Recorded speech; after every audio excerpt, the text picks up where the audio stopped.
যদি কেউ যান যেতে পারেন, যাবেন না? যান, দুই একজন গেলে ওঠার সুযোগ দিলাম, কিন্তু এরপরে উঠলে কিন্তু বাবা খবর আছে, গেলে যান, সমস্যা নেই। যাবেন, এরকম আর নিয়ত আছে? এখন যদি কেউ ওঠে আস্তে করে ধরে বসায় দেবেন, পারবেন তো ইনশাআল্লাহ? এই যে দেখেন মুরব্বী যাচ্ছে, দেখ মুরব্বী মানুষ যেতে দেন, সমস্যা নেই। হ্যাঁ হ্যাঁ ঠিক আছে, যাক, হয়তো বা মুরব্বী বাসায় যাচ্ছে, চাচি মিস কল দিতে পারে, তাই না? তো উনি যাক, সমস্যা নাই। আরো দুই একজন গেলে যেতে পারেন, কোনো সমস্যা নেই।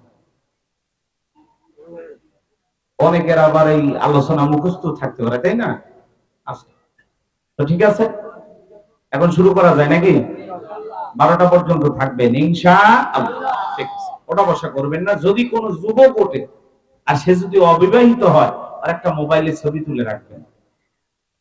যেই যুবক একটা ঘন্টা পেশাব থেকে বিরত থাকতে পারলো না, পেশাব করার স্থলে উঠে যাচ্ছে, ওটা কি যুবক? ওটা কি পুরুষ? আর সমস্যা আছে। মেয়েকে বুড়ি বানায় রাখবেন, তাই এরকম ছেলের সাথে বিয়ে দেবেন না। কারণ ওর সাথে বিয়ে দেওয়া আর হিজড়ের সাথে বিয়ে দেওয়া একই কথা। যেন কোন যুবক যান না ওঠে। পেশাব লাগবে নারায়ণগঞ্জ, ও পেশাব করবি যে সাতক্ষীরে, এটা হলো পুরুষ, কথা কয় না। হ্যাঁ, এই জন্য কোন যুবক যান না ওঠে, খেয়াল করবে। মুরব্বী চাচা উঠুক, যদি লঙ্গি মাকার সম্ভাবনা থাকে চাচা উঠুক, সমস্যা নেই। আচ্ছা, চলেন আমরা আলোচনায় চলে যাই। সম্মানিত ভাইয়েরা আমার, কোন প্রেক্ষাপটে কোন সময় আল্লাহর হাবিবের উপরে আল্লাহ তাআলা এই সূরাটা নাযিল করেছেন, একটু জানার দরকার আছে না নাই? নবীজির প্রিয় সাহাবী হযরত আনাস রাদিয়াল্লাহু তাআলা আনহু বলেন, রাসূলের চারপাশে আমরা বসা, আমি তাকায় দেখি নবীজির মনটা ভীষণ খারাপ, মুখটা মলিন, চোখের কোণা দিয়ে অশ্রু ঝরতেছে। হযরত আনাস রাদিয়াল্লাহু তাআলা আনহু বলেন, কিছুটা সময় অতিবাহিত হয়ে যাওয়ার পরে আমি তাকায় দেখি আমার নবীজি মুস্কি মুস্কি হাসতেছেন। বলুন সুবহানাল্লাহ। আমার নবীজি কেন কাঁদেন, কেন হাসেন, এর পেছনে রহস্য আছে না নাই? আমার নবীজির মনটা কেন খারাপ, মুখটা কেন বলেন, চোখের কোণা দিয়ে কেন অশ্রু ঝরতেছে? কারণ হলো নবীজির কলিজার টুকরা ছেলে সন্তানগুলো জন্মগ্রহণ করে আর মারা যায়। ইব্রাহিম মারা যায়, তাহের মারা যায়, আবুল কাসেম মারা যায়। নবীজির মনটা ভীষণ খারাপ, একটা ছেলে সন্তানও জীবিত থাকে না, জন্ম নেয় আর মারা যায়। নবীজির কাছের চাচা নাম হলো আবু লাহাব, ডেকে বলে, ভাতিজা, তোমার বংশে বাতি জ্বালানো কেউ থাকলো না, তুমি একটা লেজ কাটা, তুমি একটা নির্বংশ, জোরে কন্যা উযুবিল্লাহ। একে তো সন্তান হারানোর ব্যথা, অন্যদিকে আপন মানুষদের সমালোচনা, এতে নবীজির মনের কষ্ট কমে না বাড়ে? একটু আওয়াজ দিয়ে বলেন, কমে না বাড়ে? আপনারাই বলুন, আল্লাহ না করুক আপনার আমার সন্তান যদি মারা যায়, কাছের আত্মীয় স্বজনদের উচিত, বাবা তুমি ধৈর্য ধারণ করো, সবর করো, আল্লাহ সন্তান দিয়েছে, আল্লাহ নিয়েছে, জীবন মৃত্যুর মালিক তো আল্লাহ, সবর করো, ধৈর্য ধারণ করো। আল্লাহ যদি চায়, আল্লাহ যদি চায়, আবারো বছর না ঘুরতে তোমাদের ঘর আলোকিত করে সন্তান দিতে পারেন, তিনি কে? ছেলে দেওয়ার মালিক কে? আপনারা শুনেছেন, ছোট্ট একটা বক্তা আছে, পিচ্চি মানুষ, দেখতে ছোট, কিন্তু কথায় আছে ছোট মরিচের ঝাল বেশি। নেত্রকোনার সন্তান মাওলানা রফিকুল ইসলাম মাদানী আজকে বেটা সাওয়ালের বাবা হইছে, কথা কয় না? মারহাবা বলেন। মানুষ ছোট, দেখতে ছোট, কথাই যেমন ঝাঁজ আছে, আল্লাহ তাআলা তাকে সর্বপ্রথম একটা পুত্র সন্তান দান করেছে। মারহাবা বলেন। রফিকুল ইসলাম মাদানী নাম শোনেন না আপনারা? চমৎকার কথা বলেন। তো যাই হোক, আজকে ফেসবুকের ভিতরে দেখলাম ওনার ছেলে সন্তান হয়েছে, আল্লাহ তাআলা দিয়েছেন। আল্লাহ যেন এই ছেলেটাকে বাবার চাইতে বড় আলেম হিসেবে কবুল করেন। একটু জোরে বলেন আমিন। এর গত 2 দিন আগে আপনারা দেখেছেন আমাদের প্রিয় ভাই মাজলুম আলেমে দ্বীন মুফতি মাওলানা আমির হামজা, তাকে আল্লাহ তাআলা একটা কন্যা সন্তান দিয়েছেন। বলেন আল্লাহু আকবার। ছেলে মেয়ে উভয়টা দান করেন কে? আমাদের প্রিয় ভাই মুফতি আমির হামজা, তার 3টা কন্যা সন্তান, যে 3টা কন্যা সন্তানের পিতা। এই সন্তানগুলোকে যদি মানুষের মতো মানুষ বানানো যায়, এই 3 সন্তানের পিতা যাবে কোথায়? জান্নাতে। সুবহানাল্লাহ বলেন, জোরে বলেন, যাবে কোথায়? জান্নাতে। আমি যে বাসায় খাওয়া দাওয়া করলাম, ওনারা 3টা কন্যা সন্তান, কি জানো নাম ওনার? আলাল ভাইয়ের বাসায় খাওয়া দাওয়া করলাম, আল্লাহ তাআলা ওনাকেও 3টা কন্যা সন্তান দিয়েছেন। আল্লাহ তাআলার কাছে দোয়া করছি সন্তানগুলোকে যেন আবেদা, সালেহা, খাদিজা, ফাতিমার উত্তরসূরি হিসেবে আল্লাহ কবুল করেন। জোরে বলেন আমিন। মুফতি আমির হামজা ভাইয়ের কলিজার টুকরা কন্যা সন্তানদেরকে আল্লাহ পাক যেন ফাতিমার উত্তরসূরি হিসেবে কবুল করেন। জোরে বলেন আমিন। সুস্থতার সহিত নেক হায়াত দান করেন। জোরে বলেন আমিন। আমাদের প্রিয় ভাই মুফতি আমির হামজা অসুস্থ, অনেক কষ্ট। কয়েকদিন আগে এক প্রোগ্রামে কথা বলতে গিয়ে শরীরটা এত খারাপ, বলতেছে আমি চোখে ঝাপসা দেখতেছি, লোকজন চিনতে পারতেছি না, আমি কি বলবো জানি না, আমি কি বলতেছি বুঝি না। কিছুটা সুস্থতা বোধ করেছেন, আমরা দোয়া করছি আল্লাহ পাক যেন তাকে শিফায়ে কামিল আজেলা দান করেন।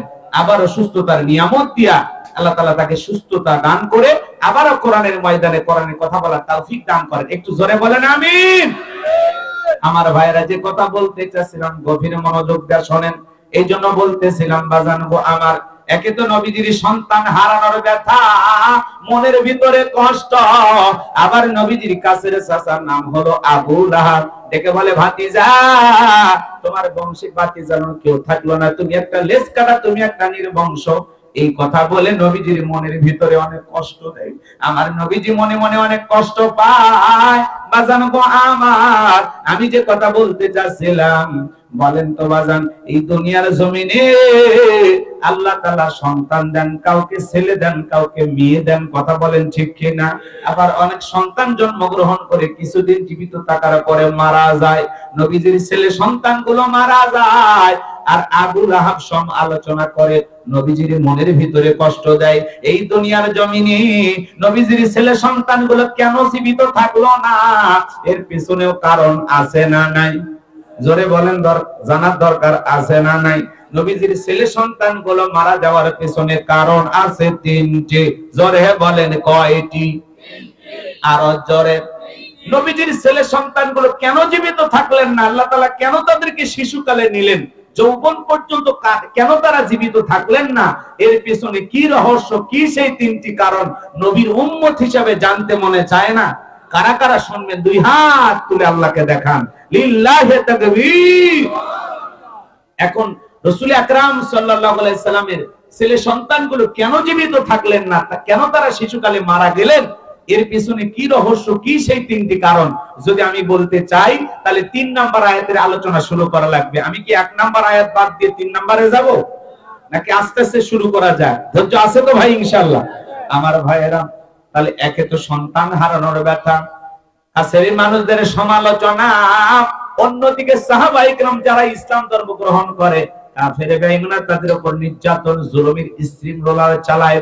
হযরত বেলাল তখনও কালেমা পড়ে মুসলমান হন নাই, নবীজি কালেমার দাওয়াত দেয়। এই কথা শোনার পরে রাত্রি বেলায় বিশ্ব নবী দারুল আরকামে বসা হযরত বেলাল রাত্রি বেলায় বিশ্ব নবীর দরবারে উপস্থিত হয়ে গেলেন। নবীজির চেহারা মোবারকের দিকে তাকাইয়া হযরত বেলাল রাদিয়াল্লাহু তাআলা বলেন, নবী গো, আপনার চাইতে সুন্দর মানুষ আমি জীবনে কোনোদিন দেখি না। আপনার আমার নবী কতটা সুন্দর জানেন? রবিউল আউয়াল মাস আসলে আশিকে রাসূলের অভাব হয় না, কিন্তু প্রকৃত আশিকে রাসূল কারা একটু জানার দরকার আছে না নাই? কষ্ট হচ্ছে আপনাদের, মন খারাপ করবেন না বাজান গো আমার। শুধু ব্যানার লিফলেট বিতরণ করলে আশিকে রাসূল হওয়া যায় না। আশিকে রাসূল কারা একটু মনোযোগ দিয়ে শুনবেন বাজান গো আমার। হযরতে বেলাল ডেকে বলেন, নবী গো, আপনার চাইতে সুন্দর মানুষ আমি জীবনে কোনোদিন দেখি নাই। আপনার আমার নবী কতটা সুন্দর ছিলেন জানেন?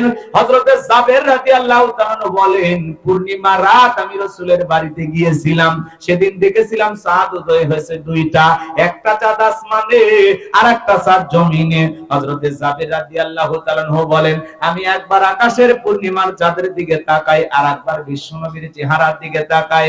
হযরতে জাবের বলেন, ওই আকাশের পূর্ণিমার চাঁদের চাইতে বিশ্বনবীকে আমার কাছে বেশি সুন্দর মনে হয়। আপনারা আমার নবী কতটা সুন্দর জানেন?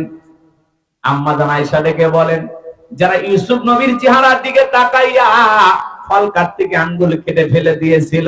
ওরা যদি বিশ্বনবীর চেহারার দিকে তাকাইতো, শুধুমাত্র আঙ্গুল নয়, আঙ্গুল কাটতে কাটতে কখন যে নিজের কলিজা কেটে দুভাগ করে দিত, মুহূর্তের জন্য টের পাইতো না।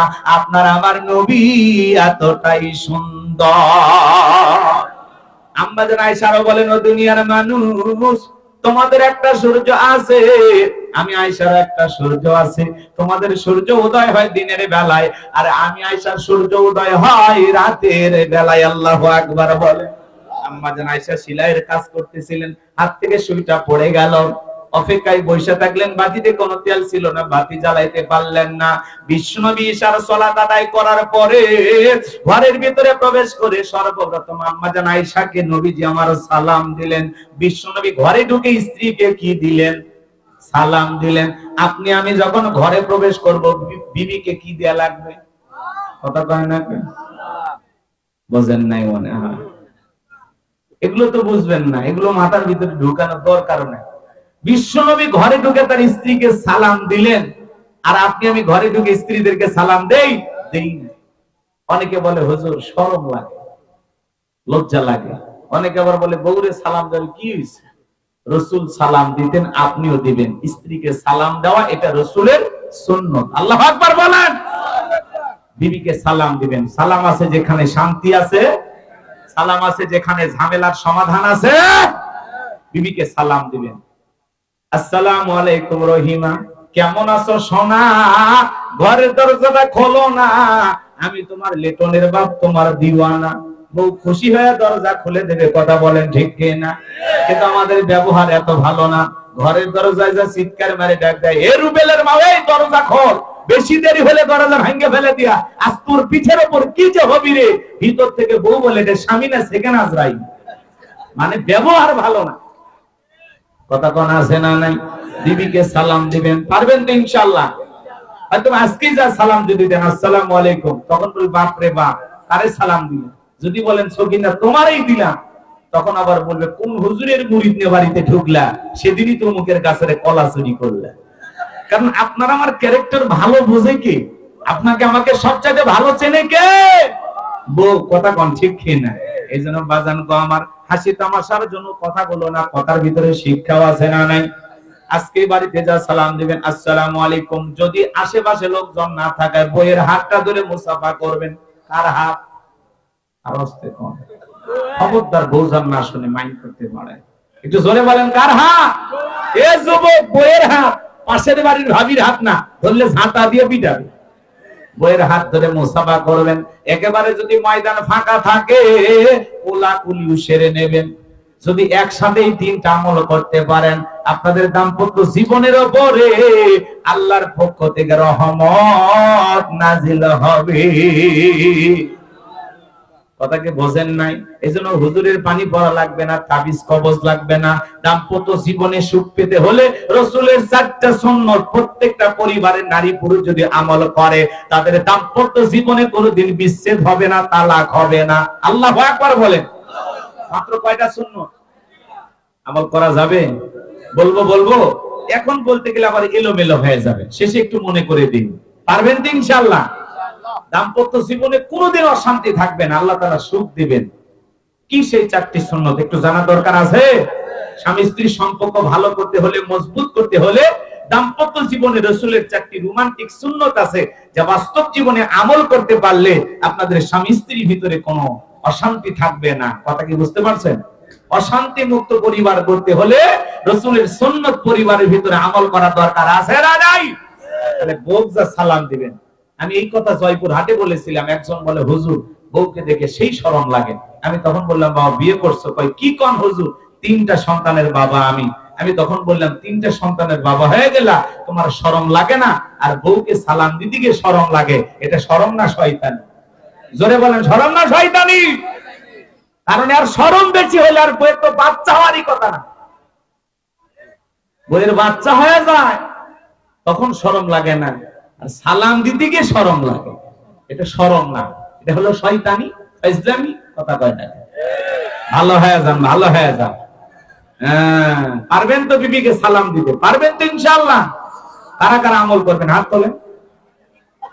আলহামদুলিল্লাহ কবুল করে। পিচ্ছি হাত তুলেছে, সাহস ভাতিজা। ও বলতেছে হুজুর বিয়ে করার পরে আমল করব। ঠিক আছে, ঠিক আছে, বুঝতে পারছি। সম্মানিত ভাইরা আমার, আমি যে কথা বলতে চাচ্ছিলাম, আম্মা জান আয়েশা ডেকে বলেন, নবীজি সালাম দিয়ে ঘরের ভিতরে প্রবেশ করলেন। নবীজি প্রবেশ করার পরে বিশ্ব নবীর চেহারার আলোতে সুইটা কই পড়ে আছে আমি পরিষ্কার দেখতে পেয়েছি। আপনার আমার নবী কেমন নবী ছিলেন জানেন?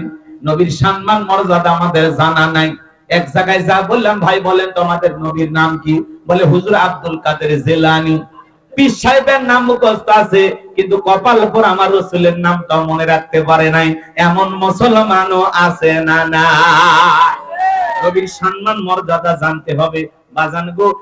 রাসূল আকরাম সাল্লাল্লাহু আলাইহি সাল্লামের জিন্দেগির সম্মান মর্যাদা এনে যদি আলোচনা করি, এরকম হাজার দিন বৈশা যদি মাইক ধরে বসে থাকি, তারপরেও আলোচনা শেষ করা সম্ভব হবে না। কথা বলেন ঠিক কি না? কেমন নবী পাইছি, যে নবী পথ চললে আসমানের মেঘ এসে ছায়া প্রদান করত, যেই নবীর চেহারার উপরে মশা মাছি পড়া হারাম ছিল। আল্লাহু আকবার বলেন। এ বাজান গো আমার, আসমানের চাঁদের দিকে ইশারা করলে চাঁদ দুই টুকরা হয়ে যাইতো। বিশ্ব নবী জমিনে পা তুললে আরশে আজিমে পৌঁছে যাইতো। যেই ছাগলের স্তনে দুধ নাই, বিশ্ব নবীর হাত মোবারক লাগায়া দিলে দুধে পরিপূর্ণ হয়ে যেত। আল্লাহু আকবার বলেন। যেই খাবার 10-5 জনে মানুষ খাইয়া শেষ করে ফেলে দিত, এমন খাবারে যখন রাসূলের হাত দিলে গেছে তো বাজার, ওই খাবার কয়েকশো মানুষ খেয়েও শেষ হইতো না। সুবহানাল্লাহ বলেন। হযরতে আবু হুরায়রার নাম আপনারা শুনেছেন। ক্ষুধার্ত 3-4 দিন ধরে খাবার নাই, ক্ষুধার্ত অবস্থায় মুখটা শুকনো শুকনো নিয়া হযরতে আবু হুরায়রা মসজিদের পাশেই দাঁড়িয়ে আছেন। হযরতে আবু বকর নামে মসজিদে বের হয়ে আসলেন মসজিদে নববী থেকে। হযরতে আবু বকরকে দেখে হযরত আবু হুরায়রা মনে করলেন, আবু বকর আমাকে দেখে মনে হয় বলবে ক্ষুধার্ত, চলো আমার বাড়িতে যাও, খাবার খেয়ে আসো। হযরত আবু বকর গেলেন, সালাম বিনিময় হলো, আর কোনো কথা হলো না, চলে গেল। হযরত ওমর যখন বের হয়ে আসছে, হযরত আবু হুরায়রা চিন্তা করে, ওমর বিচক্ষণ একজন মানুষ, চেহারা দেখেই বুঝবে আমি ক্ষুধার্ত, হয়তোবা ওমর আমাকে ডাক দিয়ে বাসায় নিয়ে যেতে পারে, মেহমান বানাইতে পারে। হযরত ওমর সালাম বিনিময় দিয়ে চলে গেলেন। হযরতে আবু হুরায়রা মসজিদে নববীর সামনে দাঁড়িয়ে আছেন। বিশ্ব নবী যখন বের হয়ে আসলেন, নবীজির সাথে সালাম বিনিময় হওয়ার পরে আমার নবী দেখে বলে, আবু হুরায়রা, ও আবু হুরায়রা, মনে হয় তুমি কোনো কিছু খাও নাই, কয়েকদিন ধরে মনে হয় না খেয়ে আছো। চেহারার ভিতরে তোমার চেহারাটা মলিন হয়ে গেছে, মুখটা দেখে বোঝা যায় তোমার পেটে খাবার নাই, তুমি ক্ষুধার্ত। আবু হুরায়রা, চলো আমার সাথে বাড়িতে চলো। হযরতে আবু হুরায়রা বাড়িতে চলে গেলেন। বিশ্ব নবীর বাড়িতে যাওয়ার পরে আমার নবী দেখে বলে, আয়েশা, ঘরে কি কোনো খাবার আছে? দেখে বলে, নবী গো, এক বাটি দুধ আছে। কথা কি বোঝেন নাই?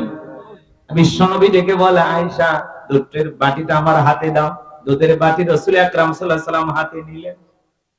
আমার ভাইয়েরা, আম্মা জান আয়েশা ডেকে বলে, নবী গো, কাকে দিবেন? বলে, একটু অপেক্ষা করো।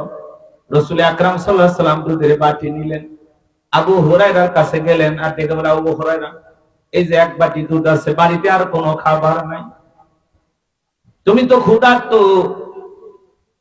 আমাদের পরিবারের লোকজন ক্ষুধার্ত, এই বাটির ভিতরে তোমারও হক আছে, তুমিও খাইবা, আমিও খাবো, আমার পরিবারের লোকজন খাবে।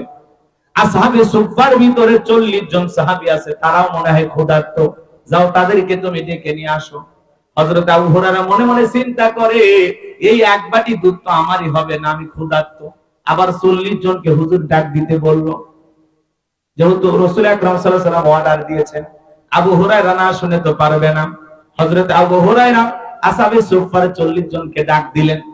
বিশ্ব নবী ডেকে বলে, আবু হুরায়রা, এই খাবারের বাটিটা হাতে নাও, এই দুধের পেয়ালাটা হাতে নাও, সবাইকে তুমি নিজের হাতে কি করো, বন্টন করো। আল্লাহু আকবার বলে।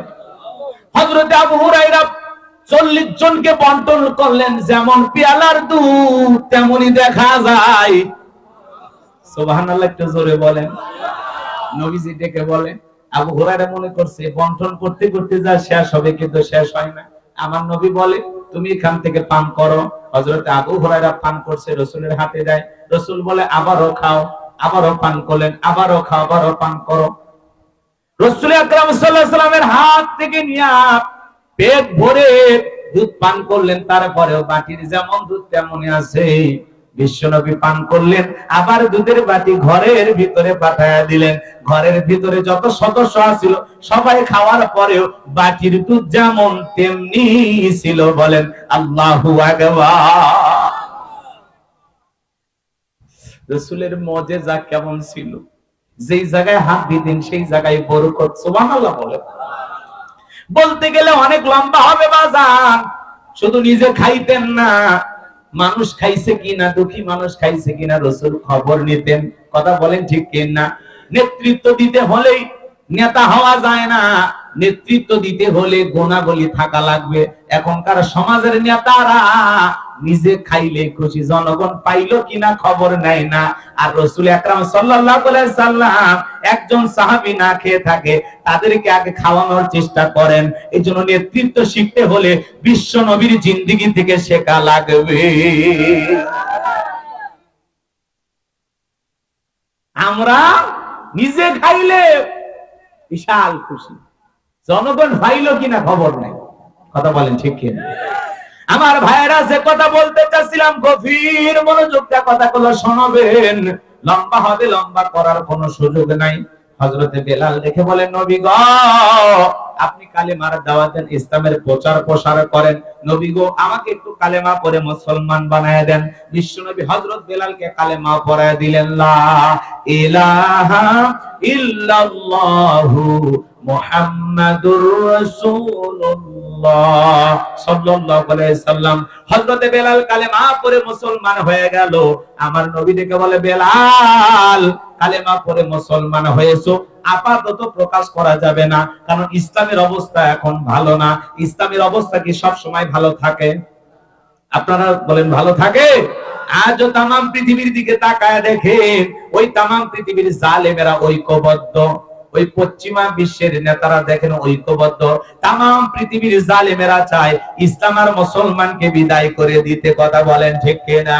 আজ ফিলিস্তিনের বুকে ওই জালেম বেঈমানেরা গুলি চালায়, হাজার হাজার ফিলিস্তিনি মুসলমানদেরকে বিদায় করে দেয়। কথা বলেন ঠিক কিনা?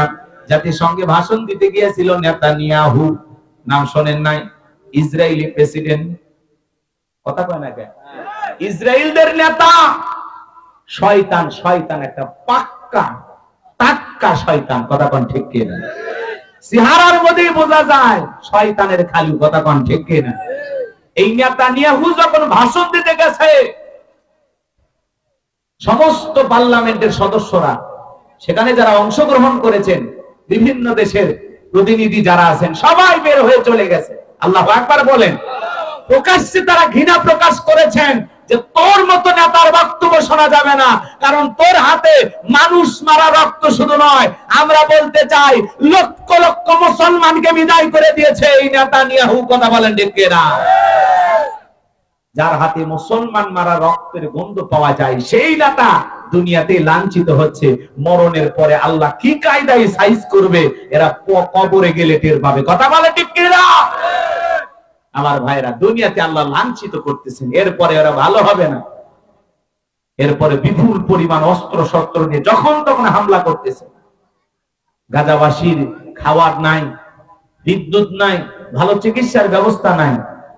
তারপরে তারা লড়াই করে যাচ্ছেন মসজিদুল আকসায় নামাজ আদায় করার জন্য। জুমার দিনে অস্ত্রের সামনে, বোমার সামনে আল্লাহ তাআলাকে সিজদা দেন। আল্লাহু আকবার। কি ঈমান তাদের, কি মজবুত ঈমান। ইসরায়েল ইহুদি জালেমেরা বন্দুক নিয়ে দাঁড়ায় থাকে, তার সামনে দাঁড়িয়ে আল্লাহকে সিজদা দেয়। এটা ছোটখাটো ঈমান না, বিশাল বড় ঈমানের পরিচয়। কথা বলেন ঠিক কিনা? আমরা পারবো এমন ঈমানের পরিচয় দিতে? আমরা সামান্য একটা ককটেল যদি কোথাও ফোটে, বাপরে বাপ, ওই এলাকায় নাই। কথা কোন ঠিক কিনা? আমার ভাইরা কষ্ট পাচ্ছেন মনে হয়। এই জন্য আজ তাম পৃথিবীতে মুসলমানদেরকে হত্যা করে এমন জালেম আছে না নাই? এই বাজানগো আমার, ফিলিস্তিনিতে আজও মুসলমানদের রক্ত নিয়ে খেলা করে এই নেতানিয়াহু জালেমেরা, কথা বলে ঠিক কিনা? আজও কাশ্মীরে মুসলমানদেরকে হত্যা করে, ভারতে গরুর গোশত খাবার অপরাধে মুসলমানকে পিটানো হয়, নামাজ পড়তে গেছে মসজিদে মুসলমানকে পিটায় মসজিদ থেকে বের করে দিয়েছে।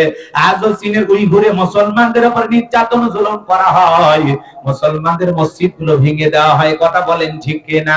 আজও তামাম পৃথিবীতে অসংখ্য দেশে মুসলমান নির্যাতন আর জুলুমের শিকার। এক সময় আমরাও নির্যাতন ও জুলুমের শিকার ছিলাম, কথা বলেন ঠিক কিনা? আল্লাহ তাআলা চেয়েছেন এই জন্য স্বৈরাচারের পতন হয়ে, জালেমের পতন হয়ে আবার নতুন একটা বাংলাদেশ আমরা পেয়েছি, যেখানে স্বাধীনভাবে চলাফেরা করা যায়, স্বাধীনভাবে কথা বলা যায়, কথা বলেন ঠিক কিনা? কষ্ট হচ্ছে আপনাদের মনে হয়?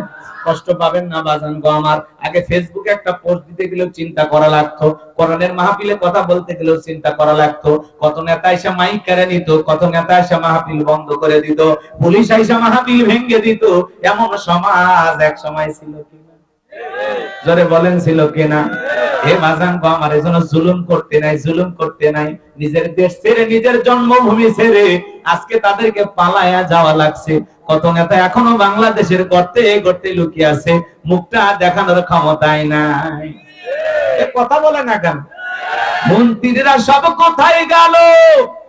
কথা কন না কেন? মন্ত্রীরা সব কোথায় গেল? এমপিরা সব কোথায় গেল? কোথায় কাদের কাকা? তাদের সারা দেশটা বড় লাগে ফাঁকা ফাঁকা। যারা ডায়লগ দিত খেলা হবে, আজকে খেলার মাঠ আছে, খেলোয়াড় আছে, কিন্তু যারা বড় বড় কথা বলতো সেই খেলোয়াড়েরা নাই, কথা বলে ঠিক কি? সংসদে আর মমতাজের গান শোনা যাবে না, হযরত বলা স্বামী ওসমান ভাইকেও খুঁজে পাওয়া যায় না, কথা কন ঠিক কি না? কত নেতার গরম, কত নেতা এলো গেল, রাগ কইরেন না আপনারা। এই জন্য বড়াই করতে নাই, ক্ষমতা মনে করতে হবে আল্লাহর দিয়ে আমানত, জনগণের আমানত, আমি জনগণের সেবক, কথা বলে ঠিক কি না? মানুষকে ভালোবেসে কাজ করতে হবে, তাহলে পালানো লাগবে।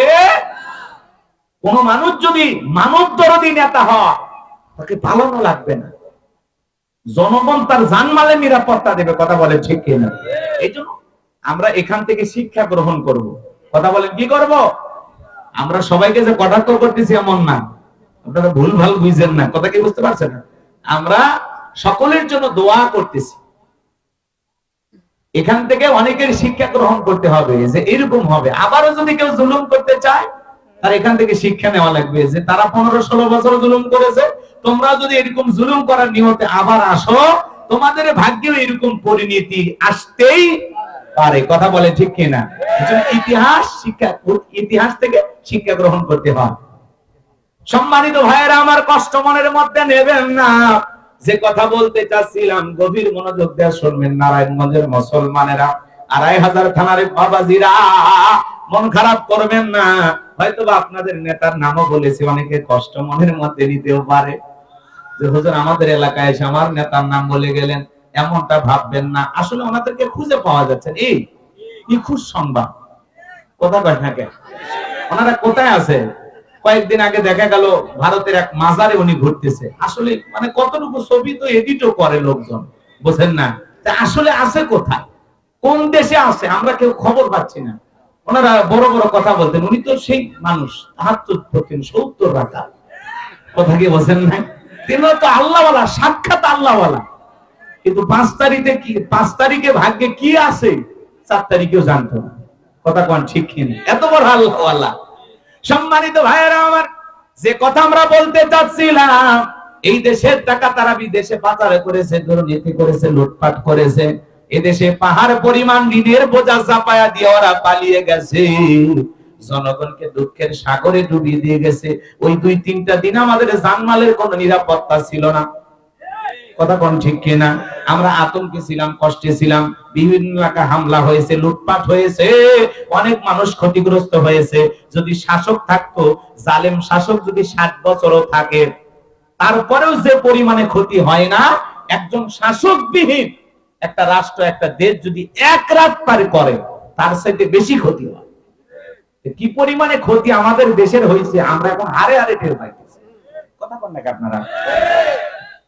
এই জন্য যে পরিমাণে বিদেশে টাকা পাচার হয়েছে, এই টাকাগুলো যদি আমরা এর 50% আনতে পারি, ইনশাআল্লাহ আমরা আবারও ঘুরে দাঁড়াতে পারবো ইনশাআল্লাহ। একেবারে এই দেশের অর্থনীতি ধ্বংস করে দিয়ে গেছে। কথা কি বোঝেন না? এসালম গ্রুপ, বিভিন্ন গ্রুপ হাজার হাজার কোটি টাকা দুর্নীতি করেছে।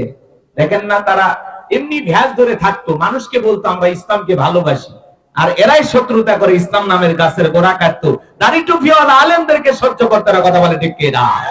এই জন্য মনে রাখবেন, যারা মুসলমানের রক্ত নিয়ে খেলা করবে, আলেমদের রক্ত নিয়ে খেলা করবে, এরা দুনিয়াতে লাঞ্ছিত হবে, অপমানিত হবে। কথা বলেন ঠিক কিনা?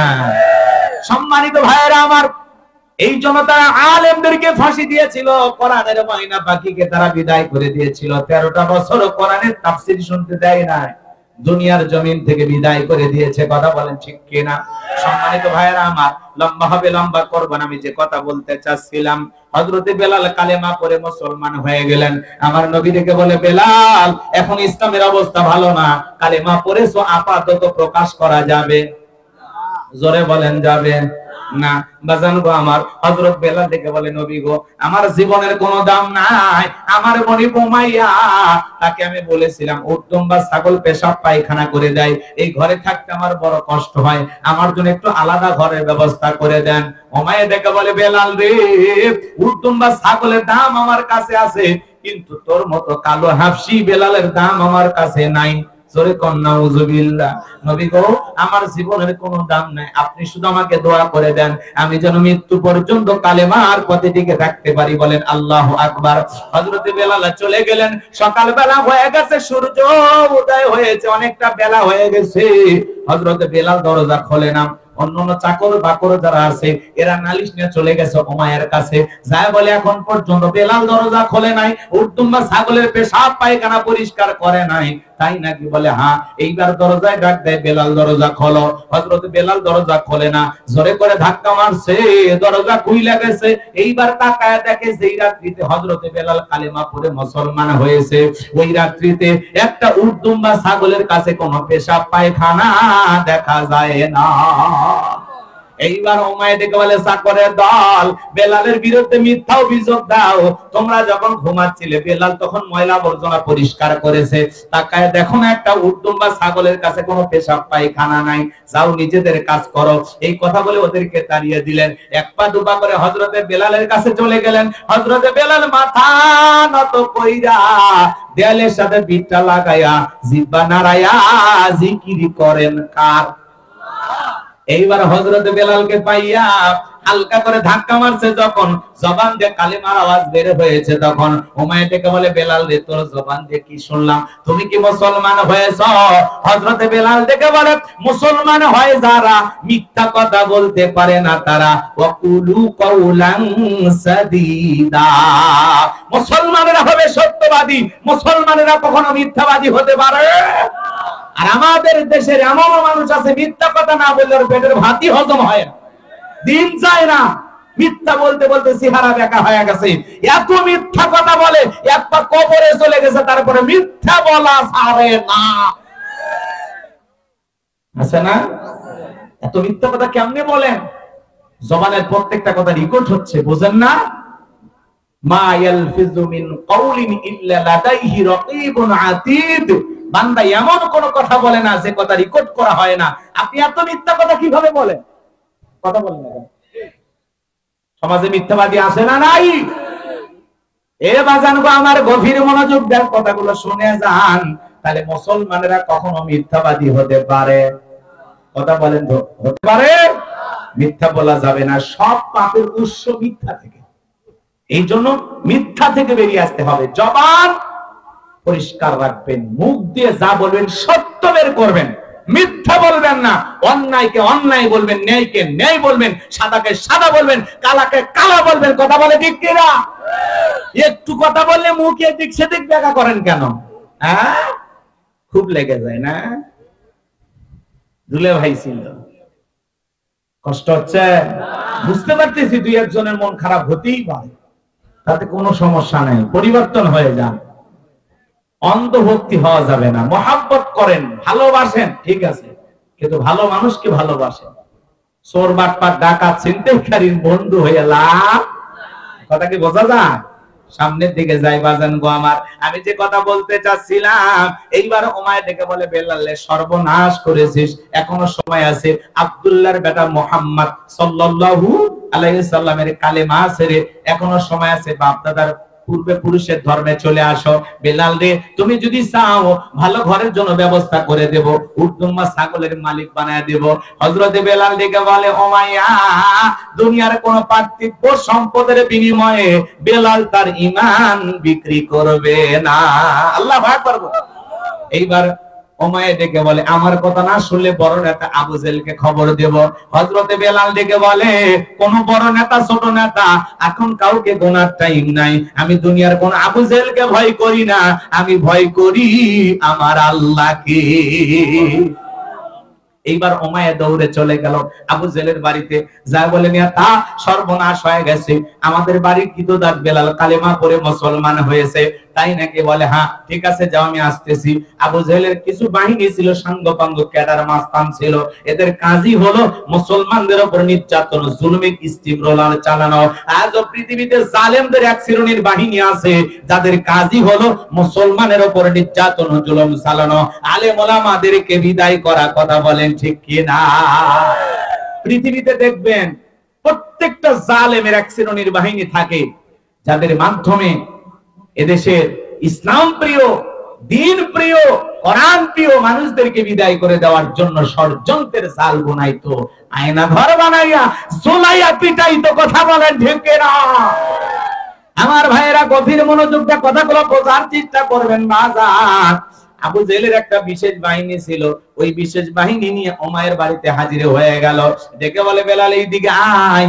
বেলাল যখন কাছাকাছি আসলো, আবু জেহেল ডেকে বলে বেলাল রে, তোর চেহারা দেখে বড় মায়া লাগে, আমি তোমারে নিজের লোক মনে করি, পার্সোনাল মানুষ মনে করি। বেলাল রে সব কি শুনছি, তুমি নাকি কালেমা পড়ে মুসলমান হয়েছো। বেলাল এখনো সময় আছে, ইসলাম ধর্ম ত্যাগ করে আবারও বাপ দাদার ধর্মে ফিরে আসো। বেলাল তুমি যদি চাও উটদুম্বা ছাগলের মালিক বানায় দেব, থাকার জন্য ভালো ঘর বাড়ির ব্যবস্থা করে দেব, ব্যবসা বাণিজ্য যদি করতে চাও দিরহাম টাকা পয়সা যা লাগে আমি সব তোমাকে দেব। বেলাল তুমি চাইতে দেরি, তোমাকে কোনো কিছু দিতে আমরা দেরি করব না। হযরতে বেলাল দেখে বলে আবু জেহেল রে, দুনিয়ার সব সম্পদ যদি বেলালকে দিতে চাও, দুনিয়ার সব সম্পদ ছাড়তে রাজি, কিন্তু বিশ্ব নবীর কালেমা ছাড়তে রাজি নাই। বলেন আল্লাহু আকবার। বেলালের মতো যারা খাঁটি ইমানদার, এরা টাকার কাছে বিক্রি হয় না, কিন্তু মুনাফিক মার্কা মুসলমানেরা টাকার কাছে বিক্রি হয়। টাকা যেই দিকে ওদের ফতুয়া সেই দিকে। বলে খালা আম্মা আপনি জান্নাতি, এ কথা কয় না? আছে না? নাই। এক প্যাকেট বিরিয়ানি আর একটা ডিম পায় আপনি জান্নাতি মানুষ। ওই গেল সেই জান্নাতের টিকিট দেওয়া আল্লাহর ওলিরা। এখন তার খুঁজে পাওয়া যায় না, আছে না? নাই। তেল দেওয়া ভালো, এত তেল দিন না যে তেলে ভেসে যায়। কথা কি বোঝেন না? মাঝে মাঝে এক কল রেকর্ড ফাঁস হলে কয়েকদিন আগে, আপা আপা কইতে কইতে মুখের ফেনা তুলে ভালাইছে, এতবার আপা ডাকছে, এতবার জবানে যদি আল্লাহর নামের জিকির করতো, ও আল্লাহর ওলি হয়া মারা যেত। এই যে তেলবাস ছিল এই দেশে, কথা পায় না। এ বাজানগো আমার মন খারাপ করবেন না, আমি যে কথা বলতে চাচ্ছিলাম কষ্ট মনে নেবেন না, গভীর মনোযোগ দিয়ে কথাগুলো শুনবেন। বেলালের মতো খাঁটি ইমানদার হওয়া লাগবে। টাকার কাছে ঈমান আমল বিক্রি করা যাবে জোরে বলেন। টাকা যেই দিকে ফতুয়া সেই দিকে। হালালকে হালাল বলে না, হারাম বলে, আবার হারামকে হালাল বলে চালিয়ে দেয়। এরকম আছে না? নাই। অনেকে বউ তালাক দেয়, কথা কয় না কেন? মাথায় গরম ছিল, বউ তালাক হয়ে গেছে, এমনি বলতেছি, উদাহরণ দিয়ে কথা বলতেছি, আবার হিতে বিপরীত বুঝবেন না। পরে মাথা ঠান্ডা হয়ে গেল, বলে হুজুর দুইটা বাচ্চা আছে হুজুর, মাথা গরম ছিল, কি বলবো, বুঝলি তো মানুষেরই ভুল হয়। হুজুর দেখেন কোন লাইন ঘাট আছে কিনা। এই বেটা, তোর মাথা গরম হয়েছে, 7 দিন জঙ্গলে যায় থাক, 7 দিন পানির নিচে ডুব দিয়ে থাক। বেটা মাথা গরম হয়েছে, ভিসা লাগায় অন্য দেশে চলে যা। কথা কন, মাথা গরম হয়ে বউ তালাক দিতে হবে এটা কেন? কথা কেন? তোর মাথা এত গরম হয়, ফ্রিজ থেকে ঠান্ডা বরফ মাথায় কেন ঢাললি না? বেটা তোর মাথা গরম হয় বউরে তালাক দিতে মনে, আর কোনো কথা নাই। কথা কয় না? মাথা গরম হয়ে বইয়ের সব 30 বাজারে বিক্রি কর, তাও বউ তালাক দিস না, কথা কয়। তালাক দেওয়ার পরে মুফতি সাহেব খোঁজে, হুজুর দেখেন হুজুর কোন লাইন ঘাট আছে কিনা। হুজুর তো ডাইরেক্ট না করে দিছে। এরপরে হুজুরের হাতে যখন 5,000 10,000 টাকা ধরে, হুজুর যখন নোট খাইছে তখন বলে আসলে তো এটা তো হয়ই না, তবে কোন একটা ব্যবস্থা, কথা কয় না কেন? এই বললে এখন টাকা যেই দিকে ফতুয়া, কথা কন, টাকা যেই দিকে ফতুয়া আছে না নাই, এজন্য বাজার হিসাব দেয়া লাগবে আল্লাহর কাছে। মাথা গরম কইরা বউকে তালাক দিন, আর যদি তালাক দেন এটা ফেরত পাওয়ার উপায় আছে? উপায় আছে তো। যদি আপনার বউ আর এক জায়গায় বিয়ে হয়, এই স্বামী যদি মারা যায়, সেটা যদি আবার তালাক দেয়, তারপরে যদি আপনার মনে চায় আবার গ্রহণ করতে পারেন, কথা কন ঠিক কিনা? আসলে অনেক কথা, তারা কেন মাসালা খুব জটিল, কথা বুঝতে পারছেন? অনেকে ফোনে হুজুর এটা করছে, ঠিক আছে ভাই, ফোনে হবে না। স্বামী স্ত্রী কি ঘটনা করছে, আসেন এক জায়গায় বসেন, তারপরে বিস্তারিত শুনে এর জবাব দিতে হবে, কথা বলেন ঠিক কিনা? এজন্য অনুরোধের ভাষায় বলবো, এটা নিকৃষ্ট হালাল, এখান থেকে আপনারা বেরিয়ে আসবেন ইনশাআল্লাহ। মাথা গরম কইরা অন্য কিছু করেন, ঠিক আছে তো? আচ্ছা, কষ্ট পাইছেন আপনারা, বিরক্ত হয়েছেন? বাজান গো আমার, চলেন যে কথা বলতে চাচ্ছিলাম, গভীর মনোযোগ দিয়ে কথাগুলো শ্রবণ করার চেষ্টা করবেন আমার ভাইয়েরা। আমি গুনাহগার, আপনাদের উদ্দেশ্যে যে কথা বলতে চাচ্ছিলাম, হযরত বেলাল দেখে বলে, আবু জেলের দুনিয়ার সব সম্পদের বিনিময়ে বেলাল তার ঈমান বিক্রি করবে না। এবার আবু জেল দেখে বলে, বেলাল রে সোজা আঙ্গুলে ঘিউ না, আঙ্গুলে একটু বাঁকা করা লাগবে। এই কথা বলে যুবকদেরকে লেলিয়ে দিল, চাবুক দিয়ে পিটাও। হযরত বেলালকে চাবুক দিয়ে পিটাইয়া পিটাইয়া কালো চামড়া, পেটে রক্ত ঝরতেছে। ওরা যত জোরে বেলালের পিঠে চাবুক মারে, বেলাল তত জোরে আল্লাহর জিকির করে। চাবুক দিয়ে পিটাইতে পিটাইতে পিঠটা ফেটে রক্ত ঝরতেছে। আবু জেহেল থেকে বলে, বেলাল মারতে মারতে পিঠটা ফেটে রক্ত ঝরতেছে, এখনো কি মুহাম্মদ সাল্লাল্লাহু আলাইহি সাল্লামের কালেমা ছাড়বি না? হযরতে বেলাল থেকে বলে, আবু জেহেল রে মারতে মারতে যদি মেরে ফেলে দাও, জীবনটা দিতে রাজি, বিশ্ব নবীর কালেমা ছাড়তে রাজি না। এইবার আবু জেহেল থেকে বল, এইভাবে হবে না, এই যুবকেরা পায়ে রশি লাগাও।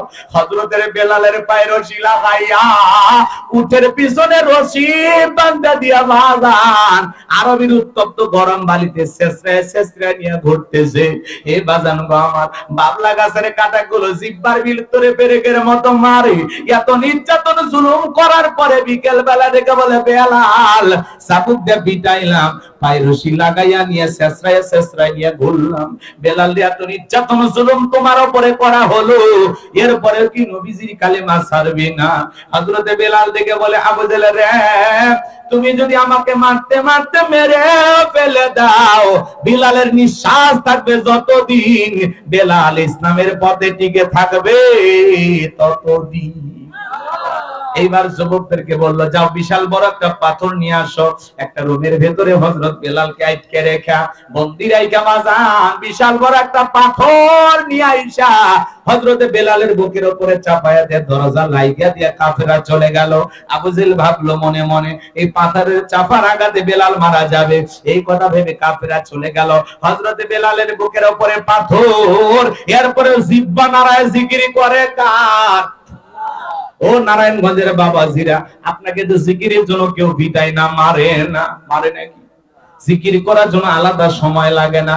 দোকানদারি করতে করতে জিকির করা যায়, ব্যবসা বাণিজ্য করতে করতে জিকির করা যায়, চাকরি করা অবস্থায় জিকির করা যায়, পথ চলতে চলতে জিকির করা যায়।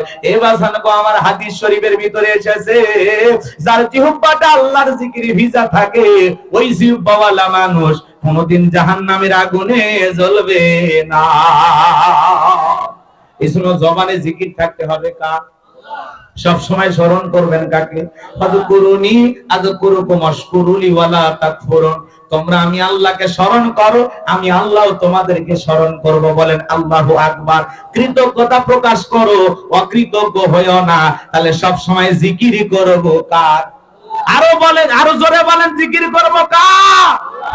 আমার ভাইরা গভীর মনোযোগ দিয়ে শুনবেন। হযরতে বেলাল বুকের উপরে বিশাল বড় পাথর, এরপরে জিহ্বা নাড়া আল্লাহর জিকির করে, চোখ দিয়ে পানি ঝরে পড়তেছে আর আল্লাহকে ডেকে বলে, আল্লাহ তুমি তো সেই আল্লাহ ইব্রাহিমের জন্য যদি নমরুদের আগুনকে ফুলের বাগান বানায় দিতে পারো, ও আল্লাহ তুমি কি পারো না আমি বেলালের বুকের পাথরটাকে তুলার মতো নরম বানায় দিতে?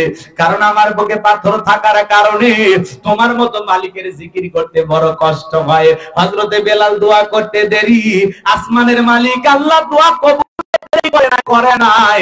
বেলাল বুকের পাথরটাকে আমার আল্লাহ তুলার মতো নরম বানিয়ে দিয়েছে। আশিকে রাসূল বেলাল, নবীর পাগল বেলাল, নবীকে কত ভালোবাসতেন জানেন?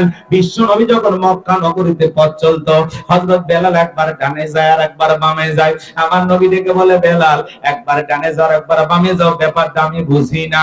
হযরত বেলাল দেখে বলে, নবী গো আপনি কালেমার দাওয়াত দেন, ইসলামের প্রচার প্রসার করেন, ওই কাফের বেঈমানরা হলো আপনার শত্রু, আপনাকে টার্গেট করে ওরা যদি ডান থেকে তীর নিক্ষেপ করে, ওই তীরটা যেন সর্বপ্রথম আমি বেলালের বুকের ভিতরে ঢোকে। আবার যদি বাম থেকে তীর নিক্ষেপ করে, নবী গো আমি বাম দিকে যাই, আর মনে মনে ভাবি ওরা যদি বাম থেকে তীর নিক্ষেপ করে, ওই তীরটা যেন সর্বপ্রথম আমি বেলালের বুকের ভিতরে ঢোকে।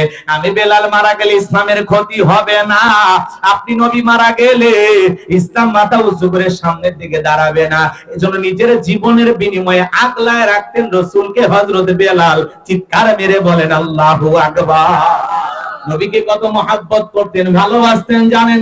যেদিন বিশ্ব নবী ইন্তিকাল করেছিলেন, নবীজি যেদিন দুনিয়া থেকে বিদায় নিয়েছিলেন, ছোট্ট বাচ্চার মতো বেলাল ফুপিয়ে ফুপিয়ে কান্না করে। হযরতে বেলালের কান্না দেখে সাহাবায়ে کرام দেখে বলে, বেলাল এইভাবে কান্না করো না, এইভাবে ভেঙে পড়ো না, বেলাল তুমি একটু শান্ত হও, ধৈর্য ধারণ করো। হযরতে বেলাল দেখে বলে, না না আমার নবীজি বিদায় নিয়েছে, আমি নিজেকে ধরে রাখতে পারতেছি না, আমি বেলাল আর জীবন কোনদিন আজান দেব না।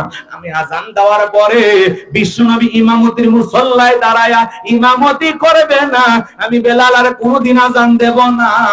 এই কথা বলে আর ছোট্ট বাচ্চার মতো ফুপিয়ে ফুপিয়ে হযরত বেলাল কান্না করে। বিশ্বনবী রবিউল আউয়াল মাসে সোমবারের দিন ইন্তিকাল করেছিলেন। ও নবীর আশিকেরা, ও নবীর উম্মতেরা, নারায়ণগঞ্জের বাবাজিরা দিলটা নরম করে কথাগুলো একটু শুনে যান। নবীজি সোমবারের দিন ইন্তিকাল করেছিলেন, বুধবারের দিনে বিশ্বনবীর দাফন সম্পন্ন হয়েছিল। তামাম পৃথিবীর উম্মতকে কাঁদিয়ে মদিনার জমিনে বিশ্বনবী আজও সবুজ গম্বুজের নিচে শায়িত। আমার ভাইয়েরা, যারা ওই জায়গায় সালাম দিয়েছে তারা বড় ভাগ্যবান। এ ভাইয়েরা আমার, লম্বা হবে এদিক সেদিক করার কোনো সুযোগ নাই। বিশ্ব নবীর ইন্তেকালের 6 মাস পরে নবীজি ঘুমের ঘরে বেলালকে স্বপ্নে ডাইকা বলে, বেলাল কত মানুষ দূর দূরান্ত থেকে আইসা আমি নবীর কবরের পাশে দাঁড়ায় সালাম দেয়, এ বেলাল আয় একটাবার মদিনায় আইসা নবী আমি নবীকে সালাম দিয়ে যাও। হযরতে বেলাল নবীজিকে স্বপ্নে দেখার পরে ঘুম থেকে জাগ্রত হইয়া পাগল পারা হইয়া মদিনাতে চলে আসলেন। মদিনায় আসার পরে সাহাবায়ে کرام দেখে দেখে বলে, বেলাল দাও না একবার আজান দাও, তোমার কণ্ঠে কতদিন ধরে আজান আমরা শুনতে পাই নাই। ছোট ছোট বাচ্চারা পর্যন্ত এসে বলে, মা আমরা যাই একটু বেলালকে দেখে আসি মা। চতুর্দিক দিয়ে হাজার হাজার লোকজন আসা শুরু হয়ে গেল। নবীর নাতি হাসান আর হোসাইন দুইটা ভাই বেলালের কাছে আইসা হযরতে হোসাইন বেলালের হাতটা ধরে দেখে বলে, নানু ভাই, নানাও চলে গেছে, তুমি আমাদেরকে ছেড়ে চলে গেছো নানু ভাই, কতদিন হয়ে গেল তোমার কণ্ঠে আমরা আজান শুনতে পাই নাই। ও নানু ভাই দাও না একবার আজান দাও। হযরত বেলাল সবাইকে ফিরাইতে পারলেন।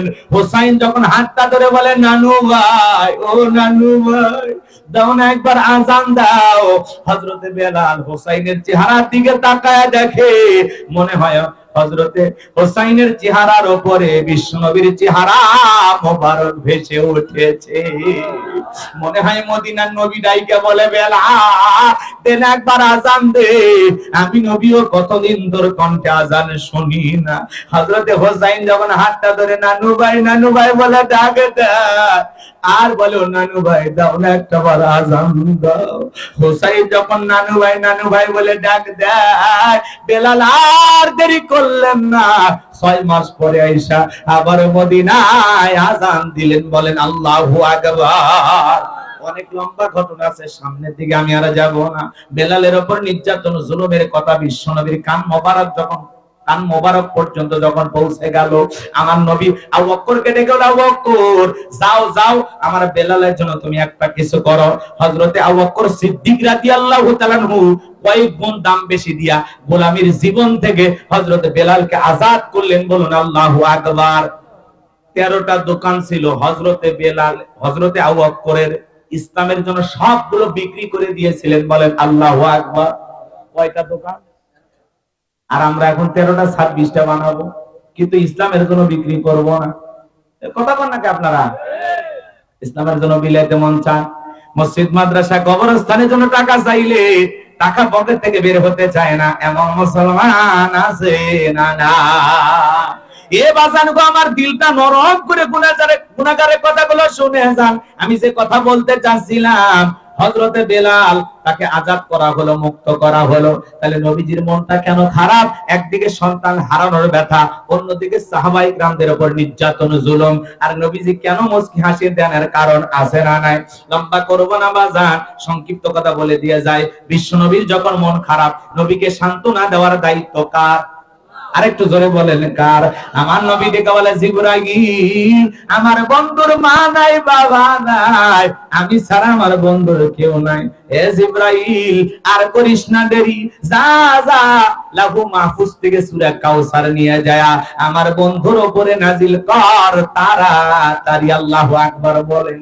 হযরত আনাস দেখে বলেন, নবী গো এই মাত্র দেখলাম মনটা খারাপ, আবার কেন মুস্কি হাসি দেন?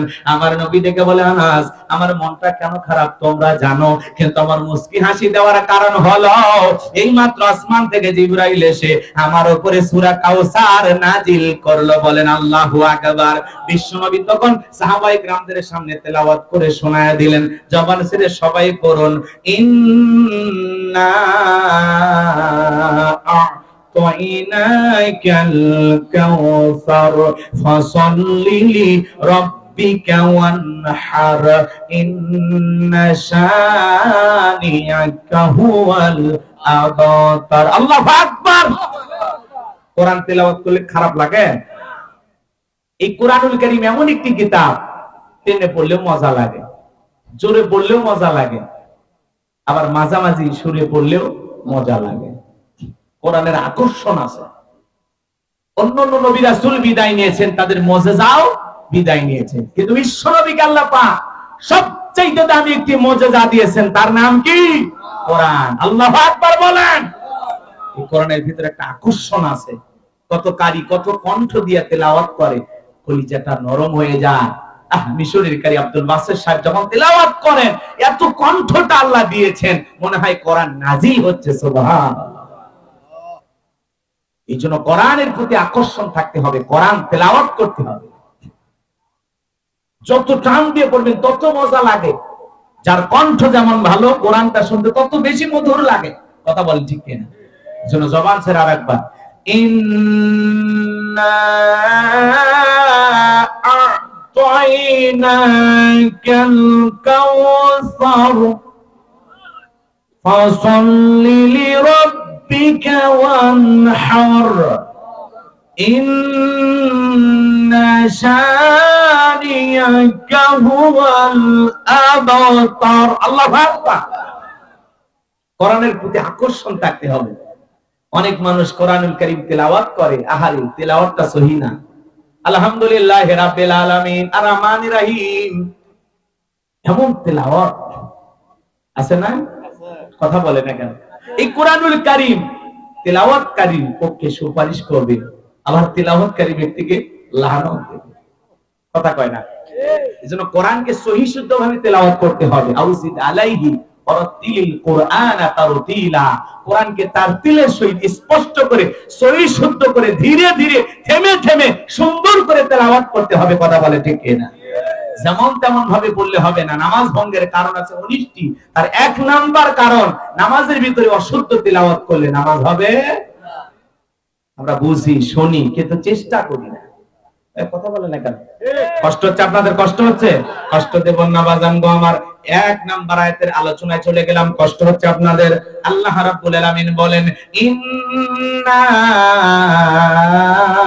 আ'তাইনাকাল কাওসার। আল্লাহু আকবার। আবার আল্লাহ রাব্বুল আলামিন ডেকে বলেন নবী গো, আমি আল্লাহ পাক অবশ্যই আপনাকে হাউজে কাউসার দান করেছি।